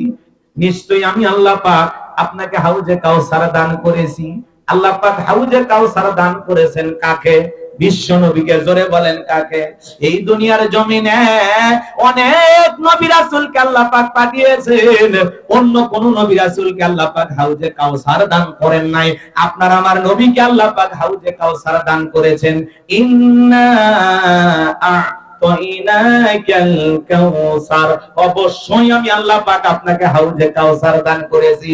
এই হাউজে কাউসারের পানি দুধের মতো সাদা, মধুর চাইতে মিষ্টি, পানির চাইতে ক্লিয়ার। কঠিন কিয়ামতের ময়দানে যেদিন কিয়ামত দিবস কায়েম হয়ে যাবে বাজান, এ বাজান গো আমার, যেদিন কিয়ামত দিবস কায়েম হয়ে যাবে, ওই বিচারের দিনে, কঠিন দিনে মানুষের জিহ্বা যেদিন ঝুলে আসবে নাভি পর্যন্ত কুকুরের মতো, মানুষ যেদিন উলঙ্গ হয়ে উঠবে, যেদিন মা তার সন্তানের পরিচয় দেবে না, বাবা তার সন্তানের পরিচয় দেবে না, ভাই ভাইয়ের পরিচয় দেবে না, স্বামী স্ত্রীর পরিচয় দেবে না, ওই কঠিন কিয়ামতের ময়দানে যেদিন হবে জমিন, তামাম জমিন সূর্যটা সোহাগ মাথার উপরে চলে আসবে, এ বাজান গো আমার, যেদিন আল্লাহর আরশের ছায়া ছাড়া আর কোনো ছায়া থাকবে না, ওই কঠিন কিয়ামতের ময়দানের বিচার দিবসের দিন হবে 50,000 বছরের সমান। ওই কঠিন কিয়ামতের ময়দানে রাসূলের হাতে এক পেয়ালা হাউজে কাউসারের পানি যে পান করতে পারবে, জান্নাতে ঢোকা পর্যন্ত তার আর তৃষ্ণা লাগবে না। এই হাউজে কাউসারের পেয়ালাগুলো ভরায়া দিবেন হযরতে আবু বকর সিদ্দিক রাদিয়াল্লাহু তাআলা, সুবহানাল্লাহ বলেন। মাঝখানে দাঁড়িয়ে থাকবেন হযরত ওমর, আবু বকরের হাত থেকে নিয়ে হযরত ওমর বিশ্ব নবীর হাতে দেবেন, আর নবীজি তার আদরের উম্মতদেরকে খুঁজে খুঁজে হাউজে কাউসারের পেয়ালার পানি পান করাবেন। দলে দলে মানুষ যখন হাউজে কাউসারের পানি পান করার জন্য রওনা করবেন, একদল মানুষের সামনে আল্লাহ তাআলা পর্দার আবরণ তৈরি করে দেবেন। আমার নবী তখন ডেকে বলবেন, আল্লাহ, সংখ্যায় আমি অনেক মানুষকে দেখতে পাইলাম, কিন্তু এখন কেন জানি সংখ্যাটা কমে গেল, কারণটা বুঝতে পারলাম না। আমার আল্লাহ তখন ডেকে বলবে, বন্ধু, আপনি তো পাইকারি দরে সবাইকে আজকে হাউজে কাউসারের পানি পান করাইতে পারবেন না। এই দুনিয়ার জমিনে 2টি অপরাধ করেছিল যারা, হাউজে কাউসারের পানি পান করতে পারবে না তারা। কয়টা অপরাধ? কি সেই 2টা অপরাধ জানতে মনে যায় না? কষ্ট হচ্ছে আপনাদের? রাসূল আকরাম সাল্লাল্লাহু আলাইহি ওয়াসাল্লাম হাউজে কাউসারের পিয়ালা নিয়ে দাঁড়িয়ে থাকবেন, আপনি কাছে যাবেন, রাসূলের হাতের সেই পিয়ালাটা পান করতে পারলে কিয়ামতের কঠিন দিন আপনার কাছে কঠিন হবে না। এ ভাইয়েরা আমার, 50,000 বছরের সমান একটি দিন চিন্তা করা যায়। সেই কঠিন দিন, সেই বিভীষিকাময় কিয়ামতের ভয়ঙ্কর একটি দিনে রাসূলের হাতে তৃষ্ণা মেটানোর জন্য এক পেয়ালা পানি পান করার কি ইচ্ছা আপনাদের নাই? কার কার আগ্রহ আছে একটু হাত তুলে দেখান। আল্লাহ আমাদের সবাইকে রাসূলের হাতে এক পেয়ালা হাউজে কাউসারে পানি পান করা তৌফিক দান করুন। জোরে বলুন আমিন। সেই সৌভাগ্যবান ব্যক্তিদের কাতারে আল্লাহ আমাদেরকে শামিল করুন। জোরে বলুন আমিন। আরেকটু জোরে বলেন আমিন। হাত নামান। অনেকে আবার আমিনও কয় না, হাতও তোলে না। কষ্ট হচ্ছে আপনাদের? এদিক খেয়াল করেন। রাসূল পিয়ালা নিয়ে দাঁড়িয়ে থাকবেন, রাসূল আকরাম সাল্লাল্লাহু আলাইহি ওয়াসাল্লামের চেহারাও দেখতে পাবেন, আবার সেই পিয়ালার পানিও পান করতে পারবেন, কিন্তু চাইলেই তো পাওয়া যাবে না, একটু যে কষ্ট করা লাগবে। কথা কয় না? আমি আপনাদের এলাকায় এসেছি, আসার পরে একটা ছেলেকে কয়েকটা চকলেট দিলাম, দেওয়ার পরে বললাম, বাবা, আমাকে এক বদনা পানি নিয়ে এসে দাও, আমি একটু ওযু করব। ওই ছেলেটা চকলেট পাইয়া আনন্দের ঠেলায় মারছে দৌড়, দৌড়াইতে গিয়ে মাঝপথে আছাড় খেয়ে পড়ে গেছে। হাঁটু ছিলে গেছে, একটু রক্ত বের হয়েছে, চামড়াটা ঝরে গেছে, কিন্তু চকলেট থাকার কারণে ছেলেটা উঠে আবারও দাঁড়াইছে, দাঁড়াইয়া আবার বদনা ভৈরা পানি নিয়ে আমার সামনে হাজির। আমি তখন ছেলেটাকে বললাম, বাবা এই পানিটা আনতে গিয়ে তোমার কষ্ট হয়েছে, মাঝপথে আছার খায় পড়ে গেছে, ব্যথা মনে হয় পাইছো, রক্ত বের হয়েছে মনে হয়, চামড়া ছিলে গেছে, কষ্ট পাইছো। ওই চকলেট থাকার কারণে খুশি আর আনন্দে ওই ছেলেটা বলতেছে, আমি এরকম কত পড়ে যাই, আমার কিছুই হয় না। কথা কয় না, কারণ ওর হাতে চকলেট। কথা বলেন ঠিক কিনা? আমার ভাইয়েরা, কঠিন কিয়ামতের কঠিন দিন, মা সন্তানকে চিনবে না, সূর্য সোহাগ মাথার উপরে চলে আসবে, মানুষের মাথার মগজ টকটক করে গলবে, জমিন হবে তামার জমিন।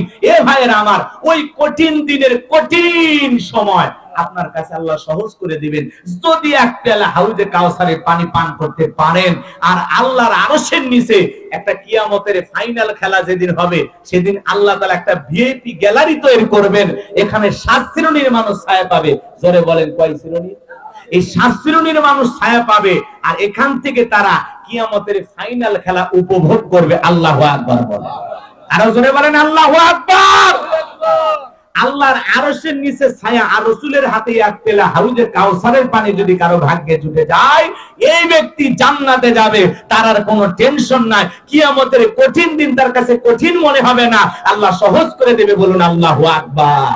এখন এই হাউজে কাউসারের পেয়ালা পর্যন্ত পৌঁছাইতে গেলে আপনাকে যে একটু কষ্ট করা লাগবে। কথা কয় না, একটু ঠান্ডা পানি দিয়ে ওযু বানায়া মালিককে সিজদা দিতে হবে। কথা বলেন ঠিক কি না? দুইটি কাজ করতে হবে। জোরে বলেন, কাজ করতে হবে কয়টি?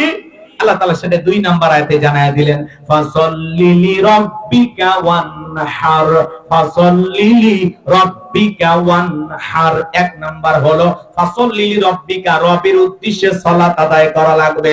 নামাজ হবে একমাত্র কার জন্য? ফাসাল্লি লিরাব্বিকা, রবের উদ্দেশ্যে সালাত, নামাজ হওয়া লাগবে একমাত্র কার জন্য? কুলিন্না সালাতি ওয়া নুসুকি ওয়া মাহইয়ায়া ওয়া মামাতি লিল্লাহি রাব্বিল আলামিন। আমার আল্লাহ ডেকে বলেন, নবীজি আপনি বলুন, আমার নামাজ, আমার কুরবানি, আমার জীবন, আমার মরণ লিল্লাহি রাব্বিল আলামিন, আসমান জমিনের প্রতিপালকের জন্য। তাহলে মুমিন জীবনের সব ইবাদত হবে একমাত্র আল্লাহ তাআলাকে রাজি খুশি করা, আল্লাহর নৈকট্য লাভের আশায়, আল্লাহকে রাজি খুশি করার জন্য। কথা বলেন ঠিক কি না? তাহলে ফাসাল্লি লিরাব্বিকা, রবের উদ্দেশ্যে সালাত, নামাজ হবে একমাত্র কার জন্য? আরো জোরে বলেন, কার জন্য? এ বাজান গো আমার, রাত্রি জাগরণ করে 5 ওয়াক্ত সালাত আদায় করবেন, আবার রাত্রি জাগরণ করে পাশাপাশি আল্লাহর ইবাদত করা দরকার আছে না নাই? যেটাকে আমরা বলি তাহাজ্জুদের নামাজ। কিসের নামাজ? 5 ওয়াক্ত নামাজ, 5 ওয়াক্ত সালাত। এটা তো আল্লাহ তাআলার ডিউটি, পালন করাই লাগবে। 5 ওয়াক্ত নামাজ বলেন তো বাজান, নফল না ফরজ? আর একটু আস্তে কোন, খবরদার কেউ যেন শুনে না, গোপন বিষয় এটা নাকি কোন? 5 ওয়াক্ত সালাত আদায় করতে হবে, এটা নফল না ফরজ? এই জায়গায় এমন কোন মুসলমান আছে যে জানে না যে 5 ওয়াক্ত সালাত ফরজ? তারপরে আমরা মসজিদে যাই না, কথা কয় না কেন? তার মানে কি? আমরা শুনি, জানি, মানি না। কথা কয় না? শুনি, জানি, মানি না। ফাসাল্লি লিরাব্বিকা, রবের উদ্দেশ্যে সালাত, নামাজ আদায় করা লাগবে। 5 ওয়াক্ত সালাত, এইটা তো ফরজ, এটা রবের বাধ্যতামূলক ওয়াদা। নিজেকে মুসলিম দাবি করতে হলে আপনি ঈমান আনার পরে, ফালাহাল মুমিনুন, অবশ্যই মুমিনেরা সফল। ঈমান এনেছে যারা, সফল হয়েছে তারা, আল্লাযীনা হুম ফি সালাতিহিম খাশিউন, যারা নিজেদের সালাত বিনয়ের সহিত, নম্রতার সহিত, আল্লাহর ভয় নিয়ে আদায় করে। ঈমান আনার পরে একজন মুসলমানের সবচাইতে গুরুত্বপূর্ণ ইবাদতের নাম হলো সালাত। কথা কয় না কেন?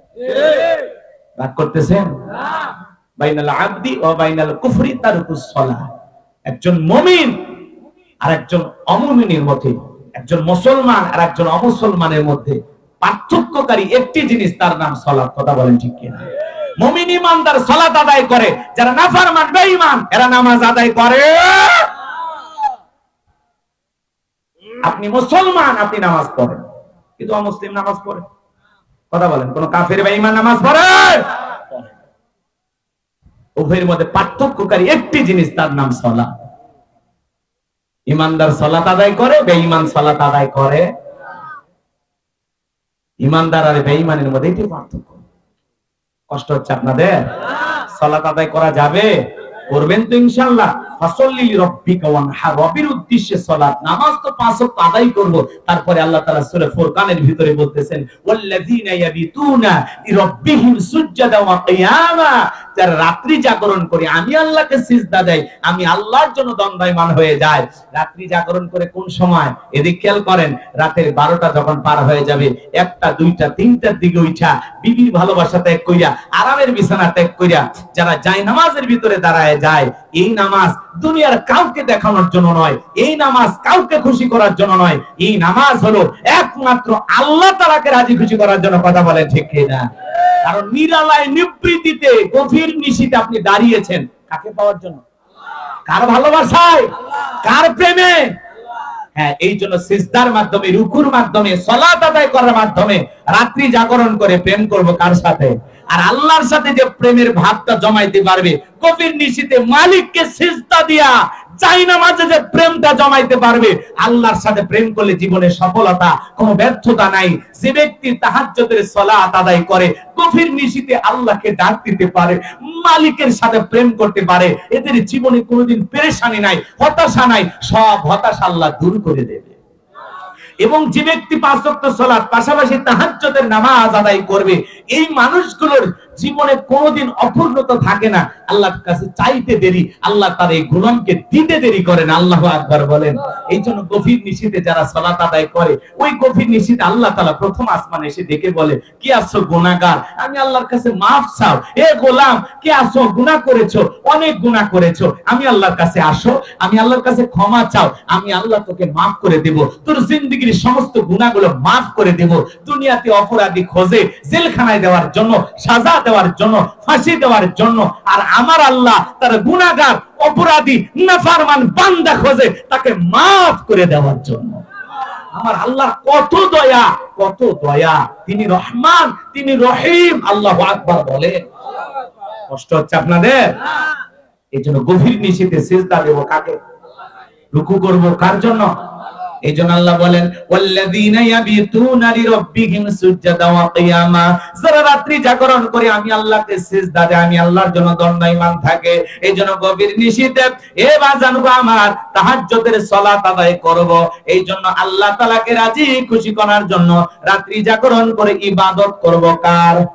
আরো জোরে বলেন কার?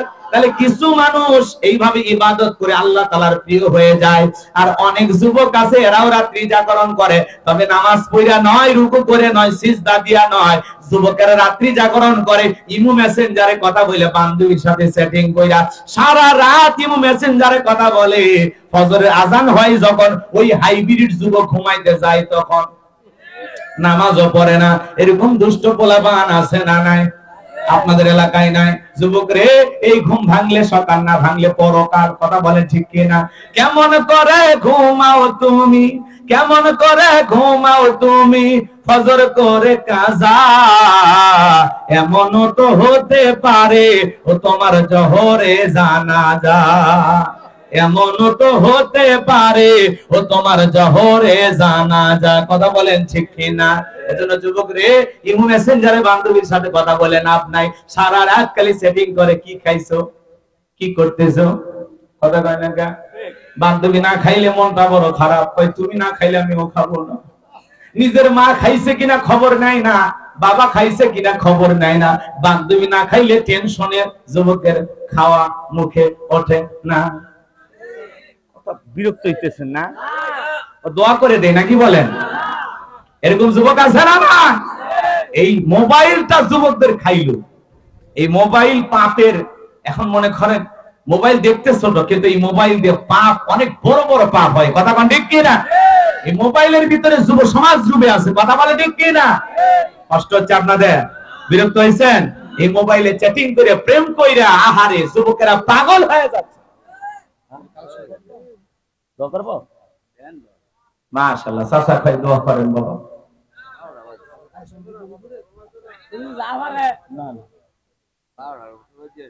আচ্ছা ঠিক আছে, ঠিক আছে।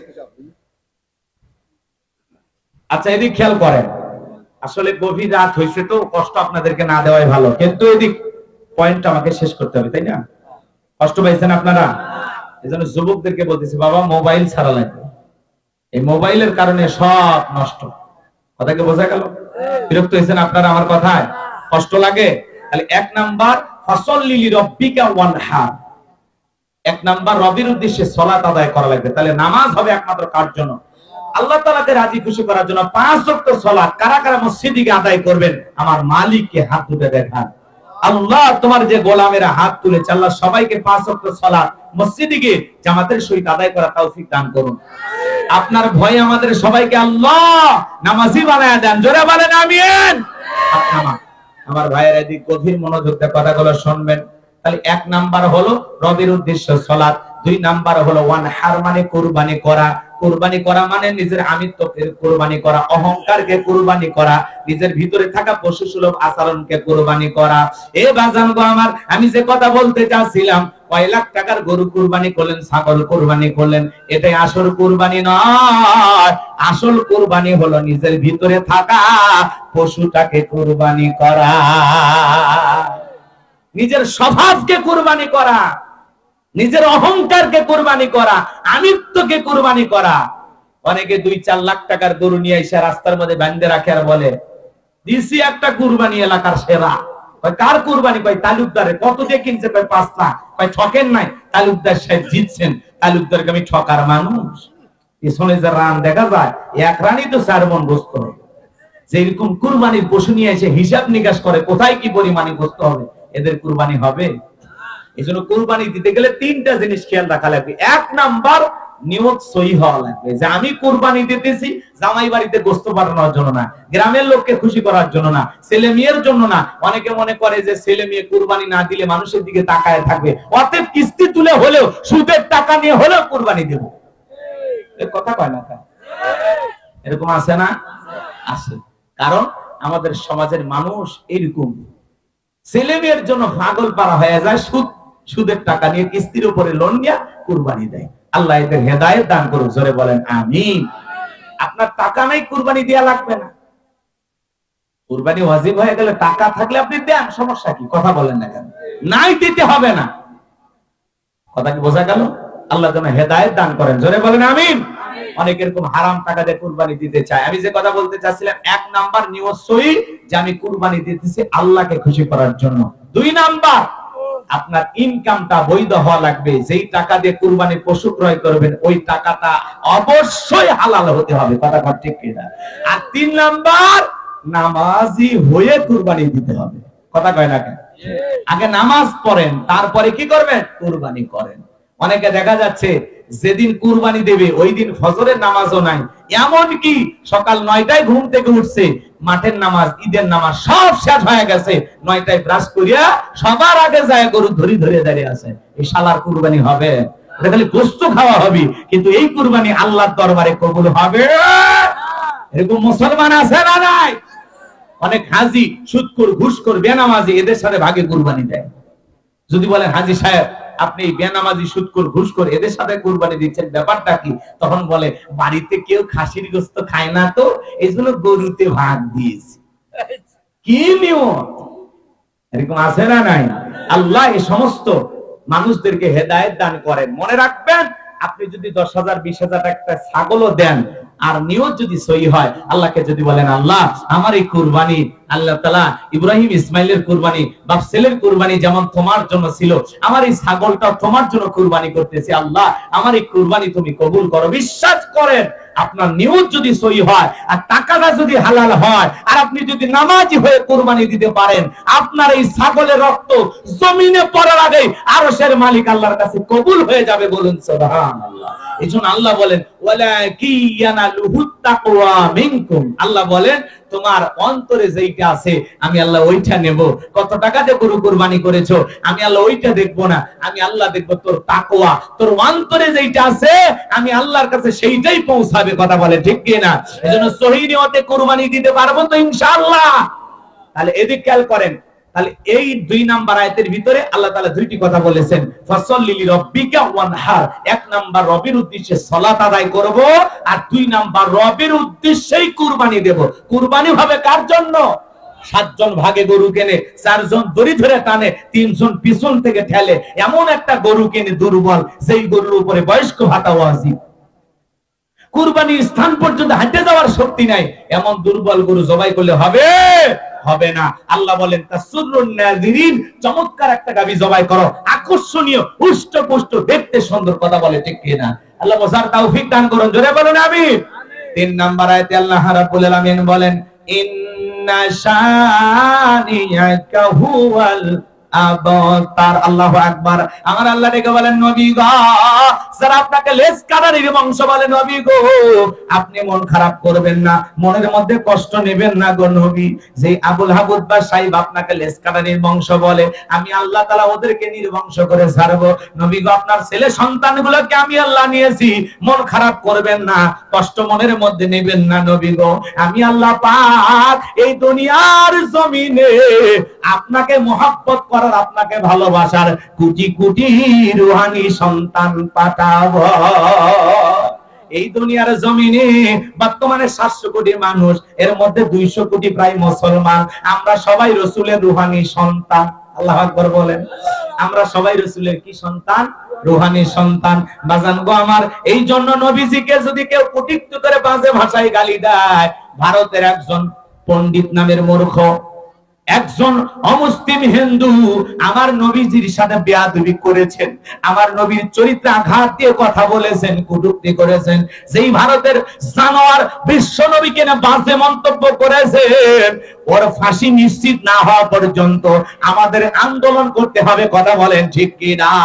নবীজির অপমানে যদি না কাঁদে তোমার মন, মুসলিম নয় তুমি মুনাফিক, নবীজির দুশমন। কেউ যদি আমার বাপকে গালি দেয় সহ্য করব, মাকে গালি দেয় সহ্য করব, কিন্তু বিশ্ব নবী হলেন আমাদের কলিজার টুকরা নবী। নবীর চরিত্রে আঘাত দিয়ে যদি কেউ গালি দেয়, ওই নাস্তিকের মৃত্যু নিশ্চিত না করা পর্যন্ত আন্দোলন থামানো যাবে না।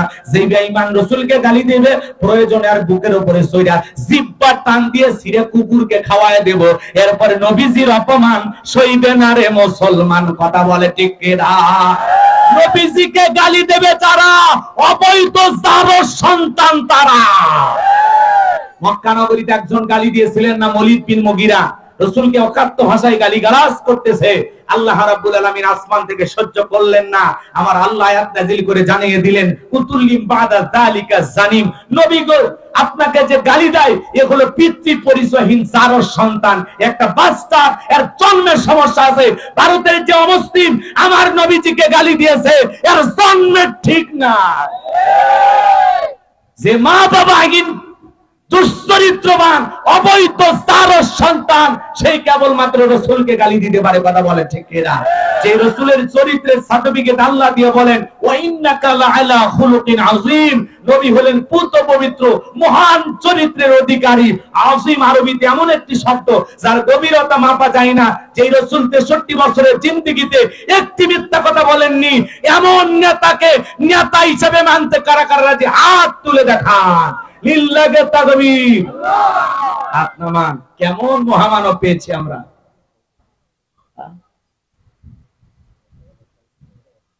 জি জি জি, খারাপ লাগে না? বলা লাগবে না, বসেন বসেন, ভয় পাবেন না।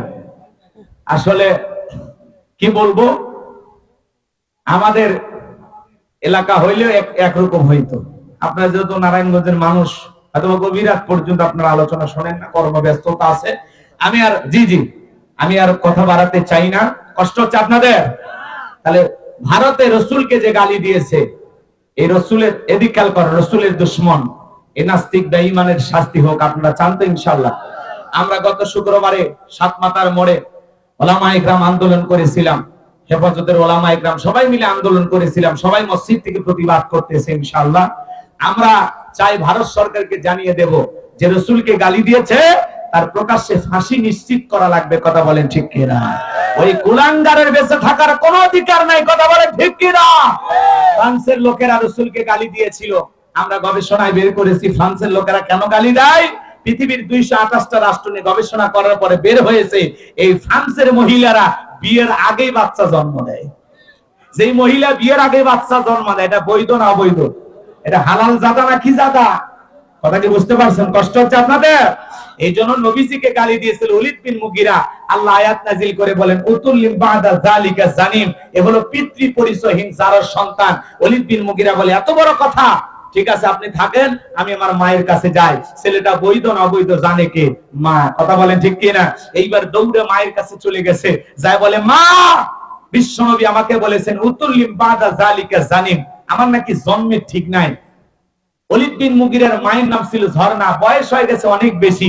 দেখে বলে বাবা মিথ্যা কথা বলবো না, অনেক বয়স হয়ে গেছে, কি বলবো। আর মনে মনে ভাবতেছে আমি যে ছেলেটাকে এইভাবে জন্ম দিয়েছি রাসূল জানলো কেমনে? এত গোপন তথ্য নবীজি জানলেন কেমনে? রাসূল তো জানতেন না, রাসূলকে জানিয়ে দিয়েছেন তিনি কে? ওলীদ বিন মুগীরার মা এবার বলতেছে বাবা তোর বাবা ব্যবসা বাণিজ্যের কাজে এতটাই ব্যস্ত থাকতো, আমাকে সময় দিত না।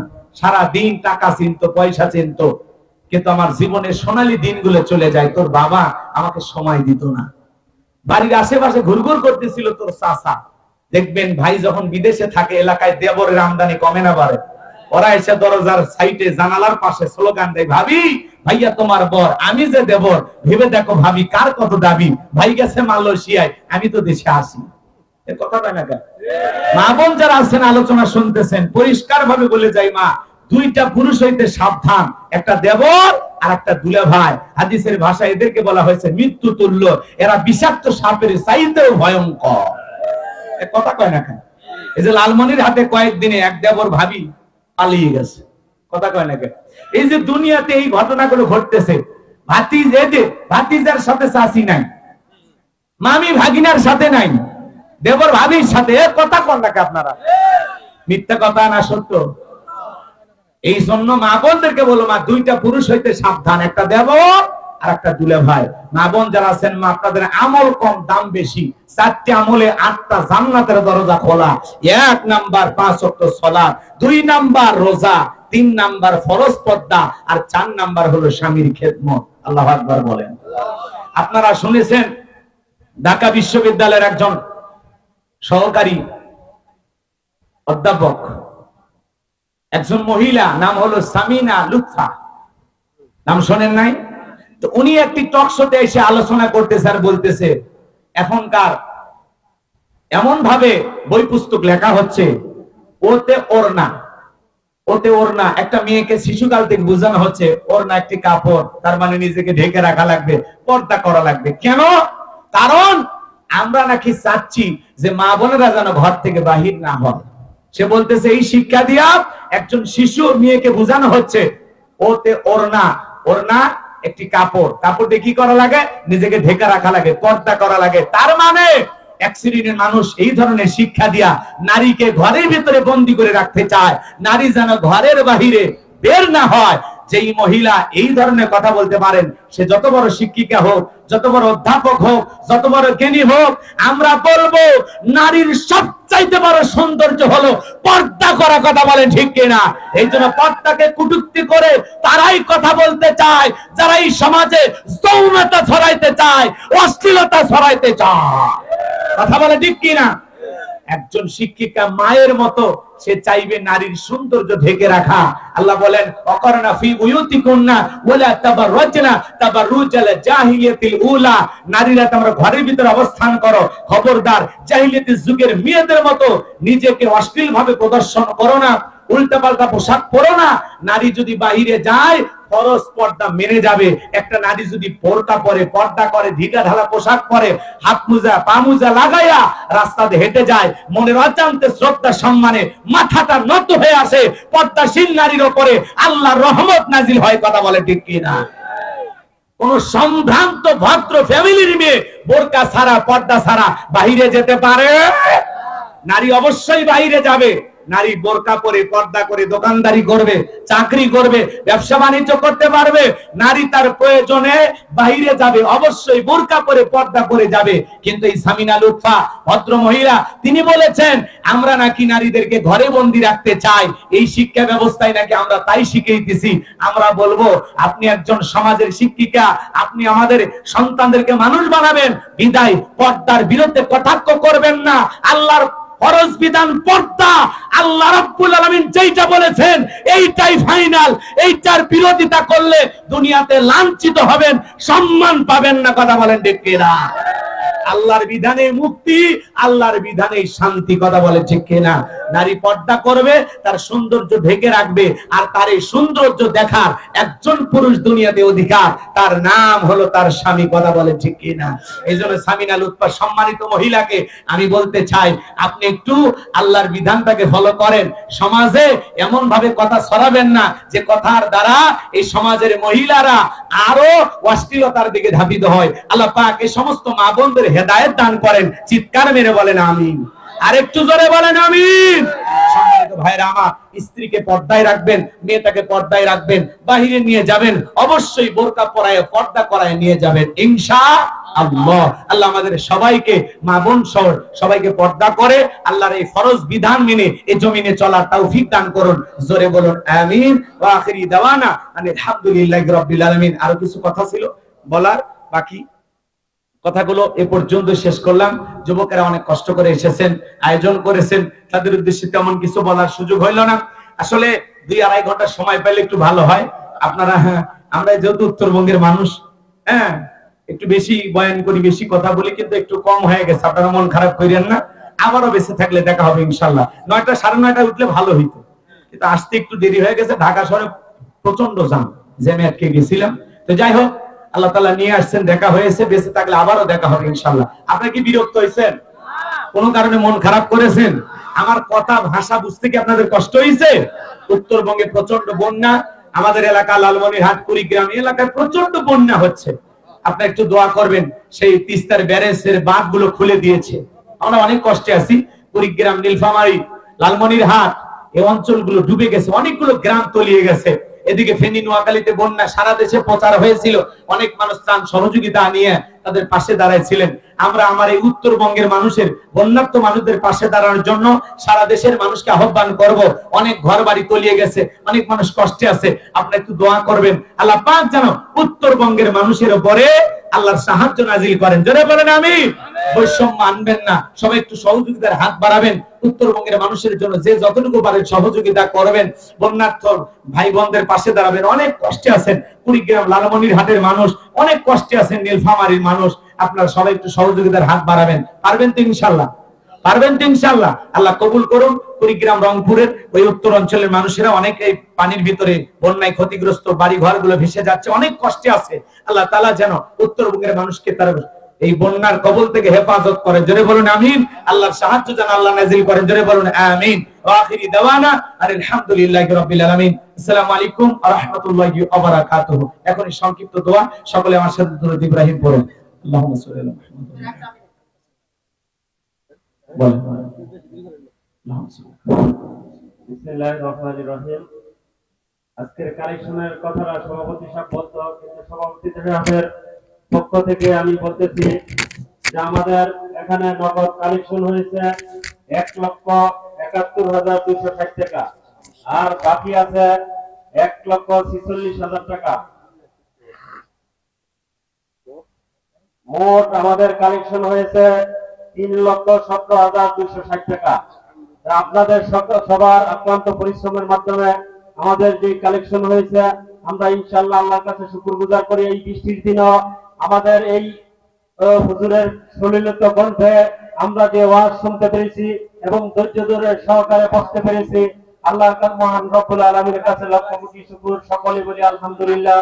আমরা আমাদের হুজুরের জন্য দোয়া করব, যেহেতু হুজুর অনেক কষ্ট করে দূর দূরান্ত থেকে আমাদের কাছে আসছেন, সেজন্য আমরা সকলে হুজুরের জন্য দোয়া করব। আমাদের কমিটির পক্ষ থেকে সকল মুসল্লিদেরকে ধন্যবাদ। আসসালামু আলাইকুম ওয়া রাহমাতুল্লাহি ওয়া বারাকাতুহু। তার বড় ভাই দোয়া করুন। হ্যাঁ বলেন। বাবা জি দোয়া করেন। اللهم آمين. ربنا ظلمنا أنفسنا وإن لم تغفر لنا وترحمنا لنكونن من الخاسرين. ربنا لا تزغ قلوبنا بعد إذ هديتنا وهب لنا من لدنك رحمة إنك أنت الوهاب. শালমদি কবরস্থানের উন্নতি কল্পে যুব সমাজ কর্তৃক আয়োজিত আজকের ওয়াজ ও বড় মাহফিলের সম্মানিত শ্রদ্ধাভাজন সভাপতি জনাব আলহাজ মোহাম্মদ বিনু প্রধানকে তুমি কবুল করে নাও। প্রধান অতিথি জনাব নজরুল ইসলাম আজাদকে আল্লাহ কবুল করে নাও।